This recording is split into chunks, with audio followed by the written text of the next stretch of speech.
Breaking news Tirupati జిల్లా కోట ప్రభుత్వ బాలికల ఉన్నత పాఠశాలలో అమానుష ఘటన చోటు చేసుకుంది. ఎస్సీ బాలికల సాంఘిక సంక్షేమ హాస్టల్లోని 60 మంది విద్యార్థినిలు స్థానిక జెడ్పీ హై స్కూల్లో చదువుకుంటూ ఉన్నారు. క్రమశిక్షణ పేరుతో 60 మంది విద్యార్థినిలతో పీఈటీ మా భాష గుంజీలు తీయించారు. అయితే గుంజీలు తీస్తూ విద్యార్థినిలు తీవ్ర అస్వస్థతకు గురయ్యారు. మరికొందరు కాళ్ళు నొప్పులతో విలవిల్లాడిపోయారు. బాలికలు గుంజీలు తీస్తూనే సొమ్మసిల్లి అక్కడికక్కడే పడిపోవడంతో పాఠశాలలో ఉపాధ్యాయులు ఆందోళనకు గురయ్యారు.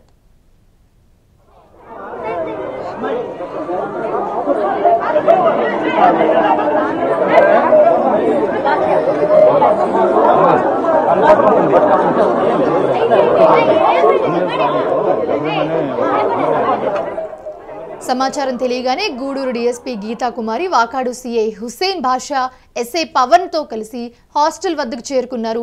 తీవ్ర అస్వస్థతకు గురైన బాలికలను వెంటనే స్థానిక ప్రభుత్వ హాస్పిటల్కి తరలించారు.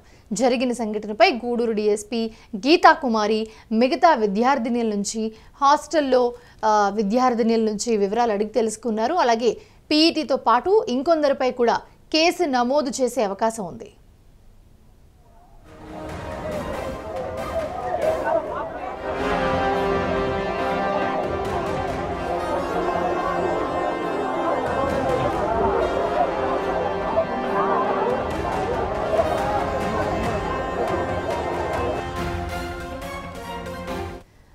విద్యార్థినిల పట్ల ఇంత అమానుషంగా ప్రవర్తించిన పీఈటీ మా భాషను సస్పెండ్ చేస్తున్నట్లుగా జిల్లా విద్యాశాఖ అధికారి కేవీఎన్ కుమార్ తెలిపారు. విద్యార్థినిలతో గుంజూలు తీయించడం, బెత్తంతో చితకబాదడం వంటి ఘటనలతో పలువురు అస్వస్థతకు గురైన నేపథ్యంలో జిల్లా అధికారులు వెంటనే స్పందించారు. మాటలతో చెప్పాల్సింది పోయి హాస్పిటల్కు వెళ్లాల్సిన సిచ్యువేషన్ తీసుకొచ్చారు. అస్వస్థతకు గురి చేసి హాస్పిటల్లో చేరేందుకు కారకుడైన పీఈటీని విధుల నుంచి వెంటనే సస్పెండ్ చేస్తున్నట్లుగా పేర్కొన్నారు డీఎస్పీ. అలాగే ఈ విషయంలో హెచ్ఎం నిర్లక్ష్యంగా వ్యవహరించారని, ఘటనా పూర్వాపరాలు ఉన్నతాధికారులకు వెంటనే తెలియపరచకుండా దాచినందుకు షోకాజ్ నోటీసులు జారీ చేసినట్లుగా డీఈఓ తెలిపారు.